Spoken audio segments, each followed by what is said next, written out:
Have you ever thought about how technology surrounds us every second of every day? What if I told you that it could be silently affecting our health in ways that we've barely begun to understand? Today's guest, Federico Marangoni, isn't just asking those questions. He's leading the charge to finding solutions. Federico is a third generation entrepreneur with a passion for innovation and a track record of success in industries ranging from fast moving consumer goods to global real estate. But what truly sets him apart in his groundbreaking work is creating healthier, more balanced living spaces by addressing the impact of electromagnetic fields on our bodies. This isn't just about business. It's about rethinking how we live, work, and rest in the modern world.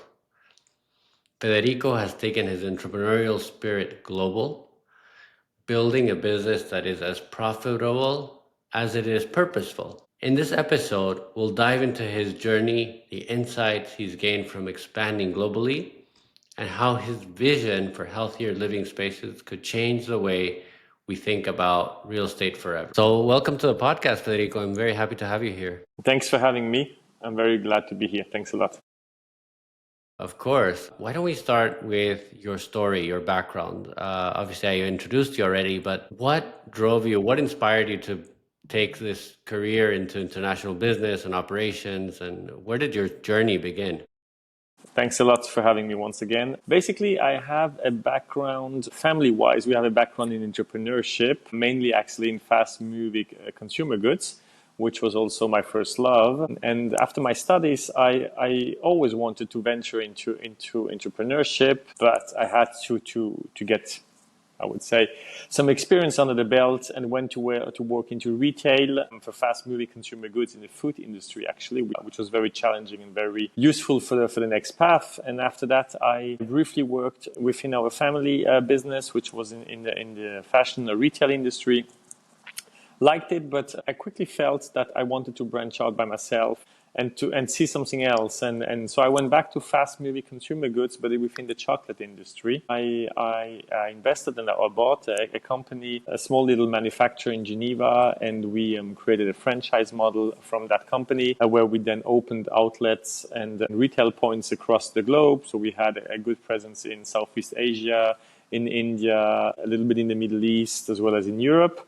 And that's really where the entrepreneur actually hit me even more than what I knew. But being in the field, seeing how it works, seeing the challenges, but also the success that you can get, the highs and the lows, as you would say, and that's really what triggered me and pushed me to really follow that dream, to say, okay, I don't want to go corporate. I don't want to work for anybody. Ideally, if it's by any means possible, I will work for myself. And that's the path I've been on now since 2014. And that's the path that I foresee for me actually for the next years. So I don't think there's a way back from that. How did you feel growing up in an entrepreneurial family that was your path? What story can you share that you're like, this is where I want to be? It's like, first of all, it's like a third generation entrepreneur mindset. It's not that the company would be third generation, but my grandparents have been independent. My father was independent or is independent. And therefore, that for me, it was naturally given that I always felt that we have to run our own business. And I felt that from a very early age. My father was kind enough to take me to a lot of his business trips, to take me around when he was going. And so very quickly, I saw what it means to be an entrepreneur. What were the qualities, what you have to be made of to succeed. And so it's something that came very naturally. I wouldn't say that there's a distinguished moment where you say, oh, now I know I want to be. It's more, it's always been like this, but it's always been like this because from the youngest age, I was brought up in that environment.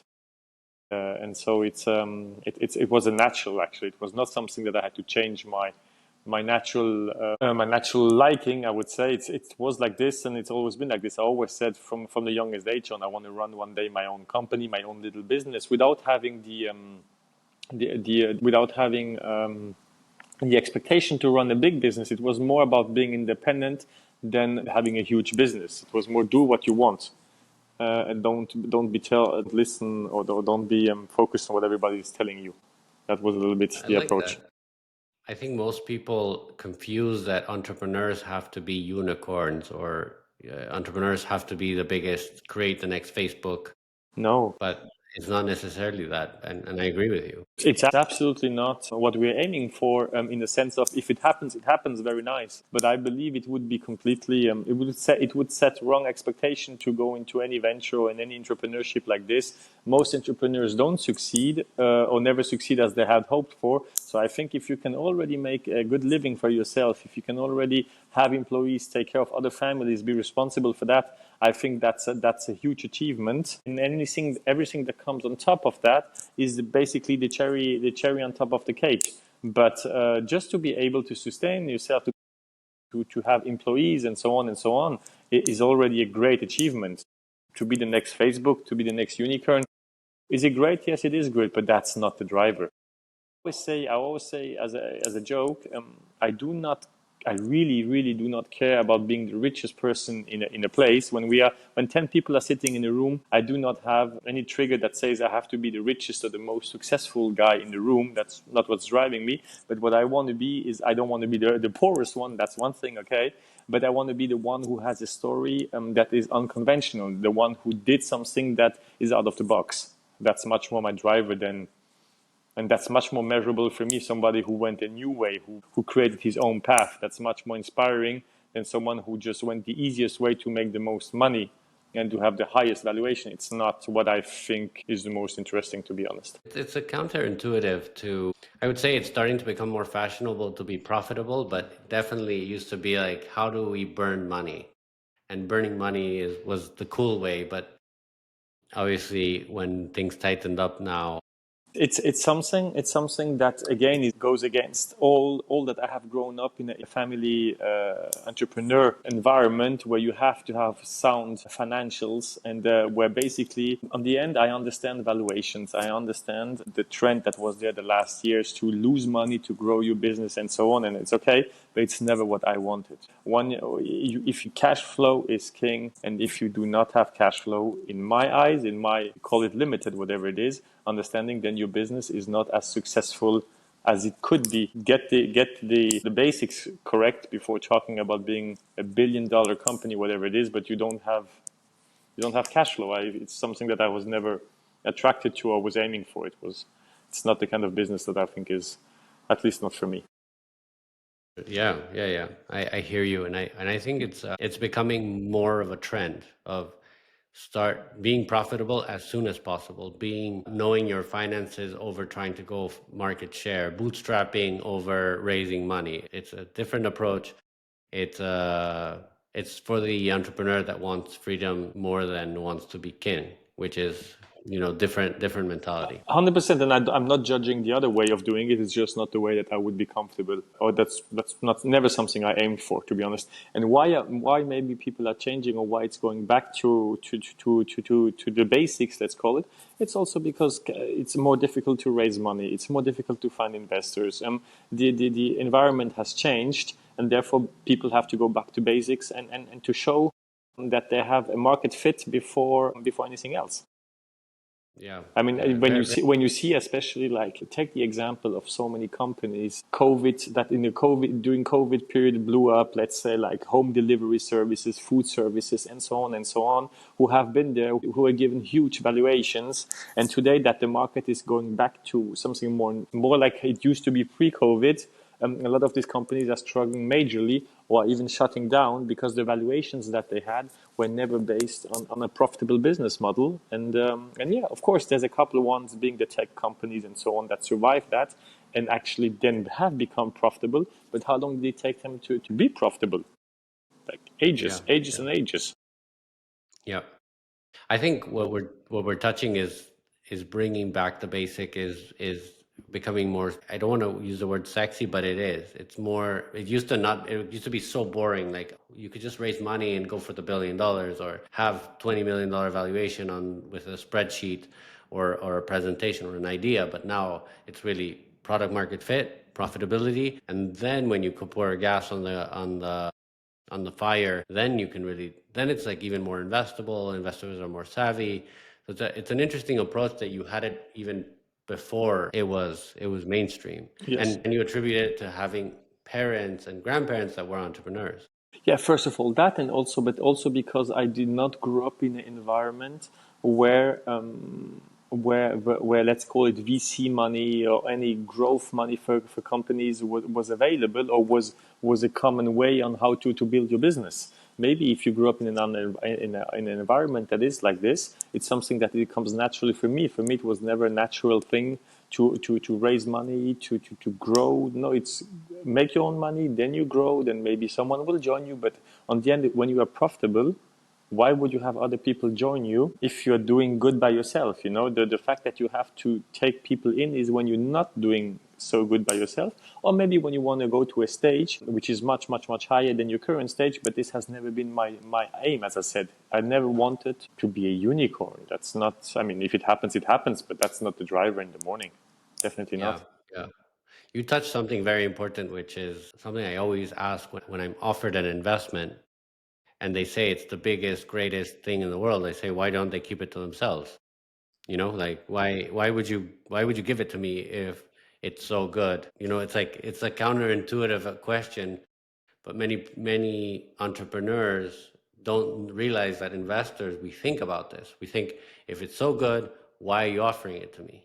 And the thing is, first of all, I think you're correct about that. And then the second thing is, if it's so good, it should be able to break even quite rapidly, or you should be able, by your own way, maybe friends and family, that's another thing, but to sustain it without having to go for a huge investment or bigger investment from outside people. As I said, friends and family is another thing, because that's a tight net, and so that's a good thing, I assume. But as soon as you go outside and you're trying to raise money for something that is not profitable, it can't be the greatest thing, at least in my understanding. It has to have at least some economics that are already working as of today. And then as an entrepreneur, but that may become when you have a little bit more experience, where maybe you failed a couple of times, which most entrepreneurs have at certain moments in their life. You understand that you rather go slow but steady than fast and maybe fail. And if you go slow and steady, and you have the mindset to say, I'll build it over the next 10, 15 years, then most likely you will break even or make a little bit of money quite quickly if it's a good project or if it's a good concept or whatever it is, and therefore you will accept the growth path on which you're on without rushing it. For sure. I think these principles come from experience, and perhaps not your personal experience, but maybe from other people. Like you said, you came from in a situation where growth capital wasn't there. You didn't have many examples of people doing this. I have a similar background, and I also think that entrepreneurs that only seek investment don't understand debt, and debt is incredibly powerful tool for the profitable business, because if you're already profitable or break even, you can prove to the bank that giving you lines of credit without giving equity is the best deal possible, because then you can just pay it off and your valuation even grows Of even course, even. of course, of course, of course, 100%. And so, yeah, I fully agree with what you say, 100%. Let's move towards your current business, which is something we've discussed in the past. I think it's something new and innovative. How did you come up with the idea? Please tell us, where did it originate, and why are you doing MFIS? Thanks for the question. So basically, after I did the chocolate business, which I was telling about, and when I went out of this, I wanted to, like a lot of people, I was thinking to invest a little bit in real estate and real estate development and so on. But because I always thought it's a sound investment, and it's something that where you make decent returns and pretty safe returns, at least in Switzerland where I grew up. But not finding the classic real estate way extremely innovative, or not something that I always wanted to create my own path. And I said, okay, let me find something within real estate, within construction, that has an innovation aspect to it. And I stumbled to a very, very dear friend of mine who told me about people suffering from electromagnetic waves, being concerned about electromagnetic waves, and so on. I stumbled on that, and I started looking into it, and I said, okay, who's building for people concerned about electromagnetic waves? How can it be shielded? Is there a market? And I realized that there is actually quite a substantial market, especially a growing market, which is completely untapped today because everyone is focusing on the classic things and not on the innovation part in the real estate construction. And I said, okay, let's give it a try. So we went through a lot of data, we went through a lot of researches, what can be done, how can it be done. And we actually realized that there's a lot of know-how that is available, which is used in other industry. Think of cybersecurity, think of everything that has to do with defense industry, think of classic in your car, like Faraday cages and so on. Think of all of this. And I said, okay, let's try to invent a concept where we can apply this in residential commercial buildings. And that's what we did. And so we basically took a full risk and found a piece of land, developed a concept, built a concept, and found investors who followed us and believed in what we did. And it was a major success. And it was the first larger scale project that was done. Larger scale means 27 apartments, so it's not huge. Okay, it was the biggest one back then, at least, and it was very successful. And so we did that, and it was honestly it was just we identified the niche, we looked into it, we saw no one is serving it, and we said, okay, let's go behind it. And that's how the whole story started. And then from doing our own first constructions, I did realize that construction is, again, not what I'm really into it, at least not directly, because the lengths until a project comes out of the ground and really happens and so on can be 2, 3, 4, 5 years, depending how long it takes you to secure the land, secure the permit, have the construction. And everyone knows in construction there's a lot of problems coming with you, which quite frankly I have underestimated in the beginning. Therefore I realized, okay, let's not do construction ourselves. It's too capital intense, it's too long until we get basically our money back. Let's do a spin-off, which has become MFIS, EMFIS, where we basically propose our services based on a technical manual we have written, and we become the official certification body for all real estate construction against their exposure to electromagnetic fields. We realize that the market is not to shield houses or apartments completely, it's to do partial shielding, so typically think of bedrooms for children, bedrooms for adults as well, for elderly homes, and so on and so on. So basically to create a balance between the daily exposure to technology, and therefore to electromagnetic waves, and basically having resting places, resting areas for your body and for your mind, given the fact that today we are surrounded and increasingly surrounded by technology 365 days a year. And so that was basically when we found a market fit where we said, okay, there's a lot of people who are interested or who want to protect themselves, okay, because technology is going so fast, we don't have any idea what's happening, but they want to use technology. They want to have internet connections. They want to use a Wi-Fi. They want to have all the perks of the technology, but they want to create safe spaces. And that's where we find the right middle ground. And we have been quite successful since we have started rolling that out on a commercial level. And today we have three pillars, I would say. We do design and architecture in the sense of we help real estate promoters and architectural offices and so on to create a design which implements EMF shielding friendly strategies within buildings. We have a whole department who is in charge of supply, and because the supply to find the right suppliers and so on, it's quite a tricky market. And then we have the certification business where we basically before construction, during construction, after construction, come in, take measurements because it's measurement black and white. So you see on one room you have this exposure, on the other room you have this exposure, and basically then give a rating to your building. Think like a LEED certification or a BREEAM certification. We give a rating, but only focusing on the electromagnetic waves or electromagnetic field exposure. I love that the idea came from the investment side, looking for innovation in real estate and looking for real estate as a protection of wealth, but then noticing that there was a big gap of perhaps health and this block of electromagnetic waves. Was it so for people that don't understand, or can you explain what the problem is? Why do living in an electromagnetic field constantly 24/7, how has that affected us? And when people live in a building certified that without these safe spaces, safe zones, How does it change their lives? So you have to understand that first of all, there's a lot of data and more and more science coming out and showing that there's definitely an impact of the electromagnetic waves on your body and our system. Basically, you have different type of waves. You have the high frequency waves, which think of your 5G, of your Wi-Fi network, and so on. You have the low frequency. Think of power lanes. Think of everything that is 230 volts or more. So your sockets of your kitchen appliances and so on. And you have everything that is magnetic fields. Think, for example, of electrical panels and so on.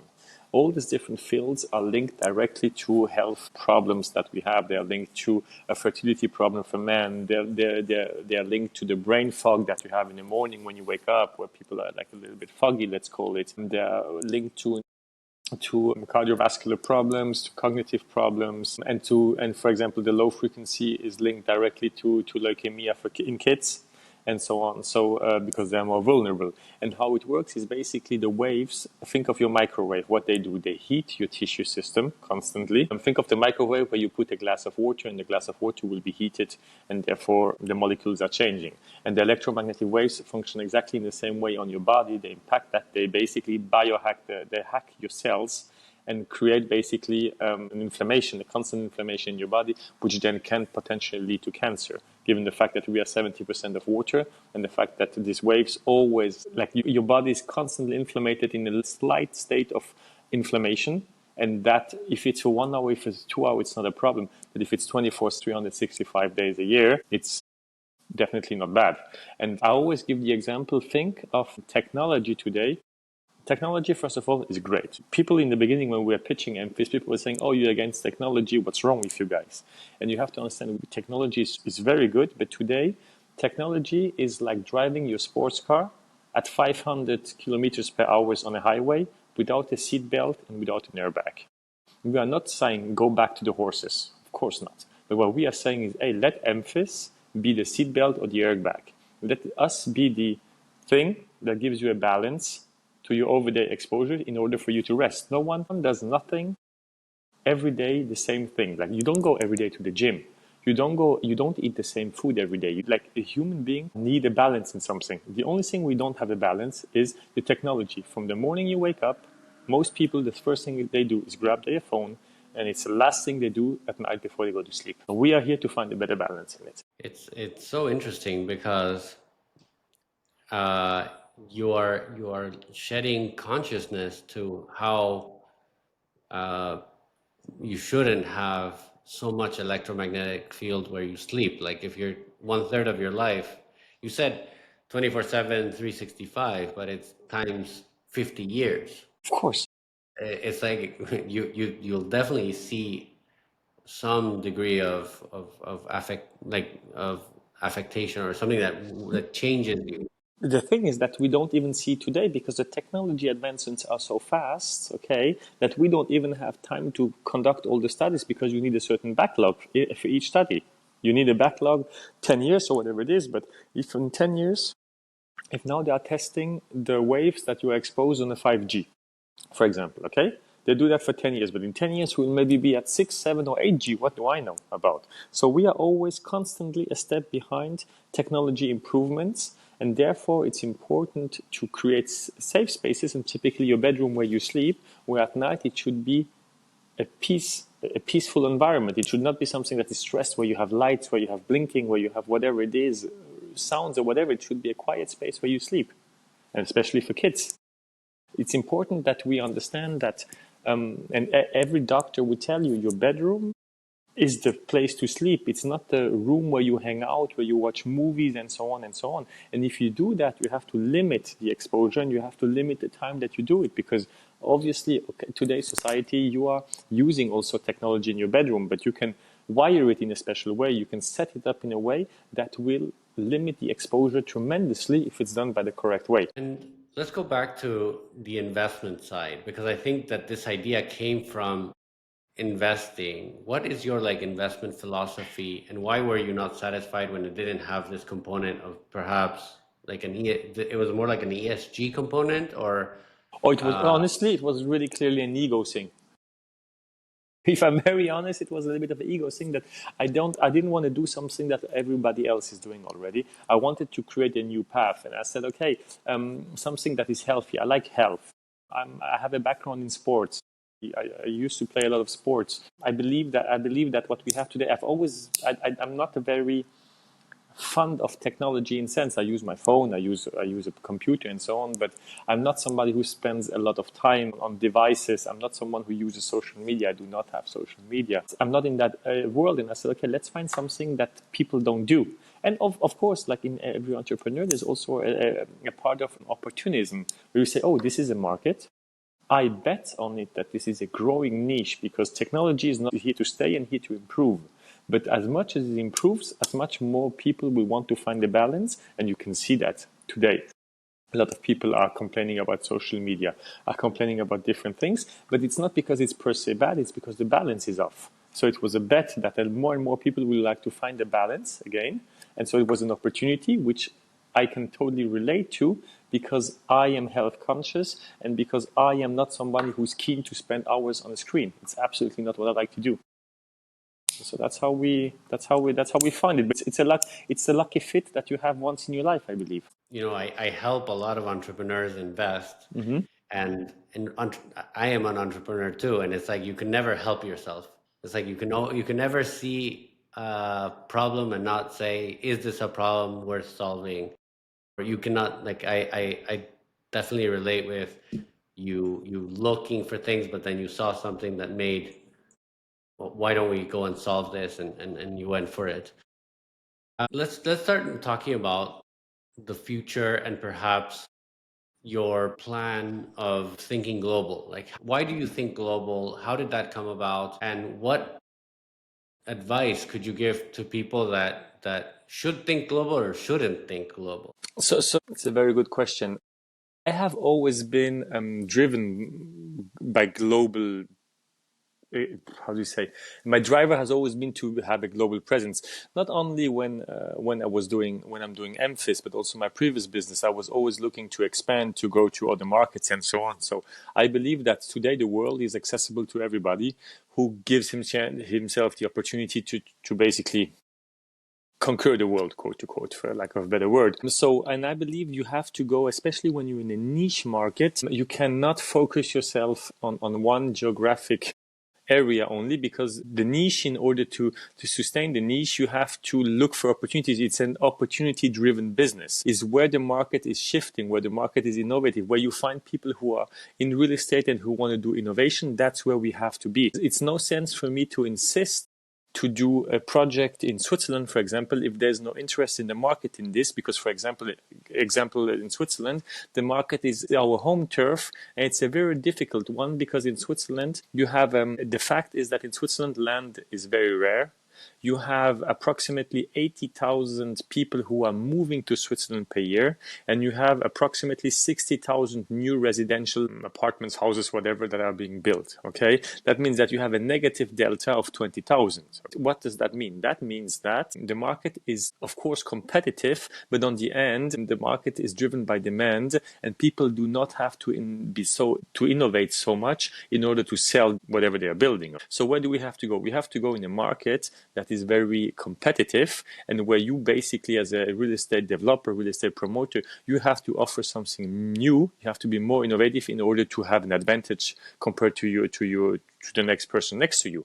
And so that's why it's driven. So for us, Switzerland is not a great market, at least not for today. But for example, right now where I'm speaking to you, I'm in the Middle East, where the market is extremely competitive, okay, and where we can see that basically there's people are trying to create the first healthy buildings where they incorporate not only electromagnetic field mitigation strategies, but they trying to use better lighting, better flux of air, paint that has no toxins, ecological furniture, and so on and so on. So we have to go to highly competitive markets in order for us to be interesting for partners. And then once we have succeeded in this market, like in everything, like in every innovation, it will then slowly trickle down to all the other markets.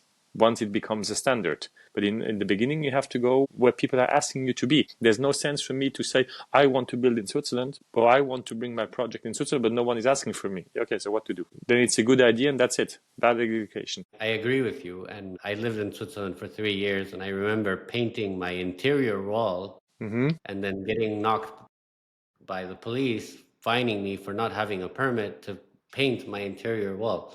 It's not. So Imagine innovation is not. if innovation is not the driver. You need to go to places, you need to go to, and Switzerland in general is a very innovative country. Don't get me wrong. There's a lot of things coming out of there, but in real estate, it's just how the market is structured. Right. And for example, or you have to be, if we speak about North America, I think Miami is a great market for us because people are very health conscious. Of California, where people are keen to try new things, people are very into the whole health movement. That's the markets where we have to be. It's a niche, so we have to serve it. It's not that we can change the people's habits. We have to go where the people's habits is already changing. It's very clear. Very, very important advice, because I believe many people have a product, but you cannot change the market. Like, you can change the product, but you cannot change the market. Correct. So if you go to where the market is, your product will have a better fit. And I think chasing that product fit helps you understand the world is global. And like you're saying, fluid entrepreneurship is where you'll have more success. And I like how you're putting it, that where you need differentiation, you're more valued than where you are a commodity, or where you don't need it, or where you're like Switzerland, you're saying there's this deficit. So people are more concerned of price over, is it healthy? Is it built perfect? To give you an example, in maybe in California or here in the Middle East, people will see me as a plus to their project, as a differential towards competitors. Okay. In Switzerland, they will see me as something that is annoying, an extra burden to implement, because it might be a little bit more work, because they have to wrap their head around it and understand what we are doing and how we are building. And they say, oh, we don't need it. So it's very, very important to find the right markets where to go. And I'm actually, to be honest with you, very happy that our market is global, because that gives me the opportunity to explore globally. Different cultures, different mindsets, different metrics, different way of working. And that gives me, other than the fact that I'm an entrepreneur and I'm doing what I like to do, it also helps me to improve and to educate myself tremendously, because I get to speak to so many different people. And that will help me along again as my growing path to become whatever I will be today in 10 years or in 15 or in 20 years. This is all experiences that I will take with me, which will lead me then to whatever the next stage is in my life. Yeah, yeah. I like it, and it's very Swiss mentality. Because, like you said, Switzerland is very innovative, even though it's very conservative in the construction industry. It's very innovative, like in the chocolate industry, which you were before. It's like Switzerland doesn't produce cacao, yet it produces the Yes. most amount of refined chocolate in the world, and it's not for internal consumption. No, it's not. Even Swiss people eat a lot of chocolate, but not as much as other places. So it's more, a Swiss chocolate will be valued more in other countries where, and it's not made for Swiss Yes. necessarily market. Like, you wouldn't invest into $100 million plant to sell to the Swiss market, but they're thinking global. Definitely want to highlight that point, that it's a very Swiss mentality, but it's also something that's giving you success. Absolutely. Another question which I've noticed when I was researching you is you're very involved in like sales process, strategic planning, corporate branding. Which of these areas do you feel is like more critical to have success, and why? And especially when you're expanding globally. Well, I think, especially at the stage where we are as a company, I think sales. For me, it's very important that I am in charge of everything that has to do with sales, at least with the introduction, because I'm very passionate about it, and you need to be passionate about it. It's more than having the perfect presentation, more than having the perfect website. It's about you who is selling. If you believe in what we do, in what you do, you will probably find sooner or later somebody who believes in you as a person, you as an entrepreneur. So this is something that for me comes number one. All the rest, to have today good presentations, to have a good deck, to have a good website, or something that is definitely good enough, is a given today. It's not something, even if it's not the most important, you cannot fake it today in the sense of that you come with a bad presentation or a bad thing. You are trying to talk to, at least in our industry, or what I'm trying to do, I'm talking to real estate developers who have millions on the line. You have to present yourself in a certain way, and you have to fit what they are expecting you to be. It's not the most important, but look, why do in the beginning, especially when I was doing the MFIS business, when we were starting having meetings with governmental agencies, with large real estate developers, especially in the Middle East, something I heard quite often was, I didn't expect you to be like this kind of corporate guys. I was thinking in your field, it's more like guys sitting with the tin hat in the forest. Yeah, okay. If that's how you present yourself, if that's how your website looks like, if that's how your presentations looks like, you will never be able to convince the guy, the real estate developer who's building a tower of 800 flats here in the Middle East. You will never convince him to put millions in your project, to develop that project, if you don't look the part. You have to also be able, and it has to be a given today. It's not you cannot expect somebody to give you props because you have written a good presentation. Okay, I mean that's not how it works. But it's a given, and that's it. But the sales part, the part that I do, the pitch, you have to be passionate about it. You have to believe in what you say, and that's for me the most important part, more important than anything else. I agree. I think you called it given, the presentation deck website, but it's really critical how you present yourself because that is how people are going to perceive you. But then that has to be backed up with the energy, the passion, the interest, the expertise, the deep dive that you've done. I think it's too many people focus on the given, which is having a nice presentation, but then when they talk about it, I think entrepreneurs sometimes, I think you can tell when someone hasn't gone that deep or hasn't understood fully what they're doing. I think it's very evident. In your case, like you're saying, it's like critical. To a certain extent, and it doesn't, what I'm going to say doesn't exactly fit what we are saying, but there's this Chinese saying that is, a man who doesn't know how to smile should not open a store, okay, or a shop or whatever it is. Okay, if you as your entrepreneur are not passionate about your own project, especially when you are the founder like me, and you cannot transmit this passion to other people, if you are not high energy when you speak to people, how can you convince somebody to put millions on the line for you? If you are like, so yeah, do it, don't do it, what do I care? If you come with this attitude, no, what? No, that's not how it's going to work. No one's going to trust you. No one's going to put a dime in your project. I love what you're saying because this is a part of business that isn't taught at university. No one tells you how to, like they tell you how to do a P&L, they tell you how to do a marketing plan, they tell you how to do a deck, they tell you how to do a website. But then this part is more soft skill, perhaps learned experience. What advice would you give yourself 20 years ago? Oh, 20 years ago, I was a knucklehead. I would have given myself, honestly, the advice to maybe work more on the skills that I don't have. The sales skills, the enthusiastic, the pitching is something that is given to a certain extent that I have by nature. And I always thought that that would probably be enough to succeed. But all the things that I just mentioned to you before, or that you mentioned, being able to make a presentation, a P&L, and so on, is things that in my early stages I did not focus on, and I did not put the effort to understand in a proper way. Even if you don't have to be a master of everything, but you have to have a basic knowledge on how to do these things. And I maybe have too much focused on what I knew, and not try to go the hard way to improve what I didn't know. And that's something that I sometimes regret, that I think of me 20 years ago as the guy in a group project in school who always said, oh, I'll do the presentation. Once you guys are finished doing all the little work, give me the presentation, I'll pitch it in front of the class. That's me. But actually, the guy who knows how to do the other work, it was important to also know how to do the other work, and I never did that work very seriously, to be honest. And that I learned that the hard way. When I started building MFIS, I understood my mistakes from the past, or where I could have done better. And I went the hard way to understand all these little things where maybe my focus was not on it. And it's, to be an entrepreneur, you don't have to know everything perfectly, but you need to be able to do everything that your colleagues are doing. You need to be able to do it, at least to a certain part. Yeah. And that's something that I have not done the best job, to be honest, when I was young. You're dropping so many advice and good understanding and practical things. I really appreciate this conversation and this podcast. I wanna ask you one more question. What's next for you professionally? Is there any exciting projects or goals on the horizon?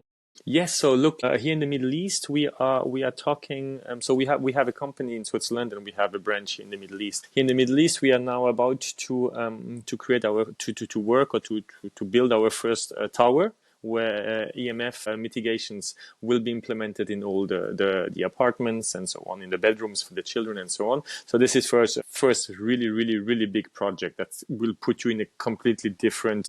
It's a complete different ballpark or different numbers than what we have been doing right now. You imagine the towers here in the Middle East. You imagine that. And on the other side, what I'm very focusing on is we are working. We are in discussions with the governments here, the local governments, in order to change regulations, to have within the regulations EMF mitigation strategies being implemented. For example, that there's no more than this level of exposures in bedroom for children, not more than this in elderly homes, in hospitals, and so on. So basically, the big project is on the private side, is obviously to create these towers and these large-scale projects for the scalability, and also because they are just exciting to do. And on the other side is obviously to aim for a public-private partnerships with governments, where we advise governments, we work on regulations and so on, to make this a standard, that EMF shielding becomes a standard in urban planning for the future to come, which we believe will be the case.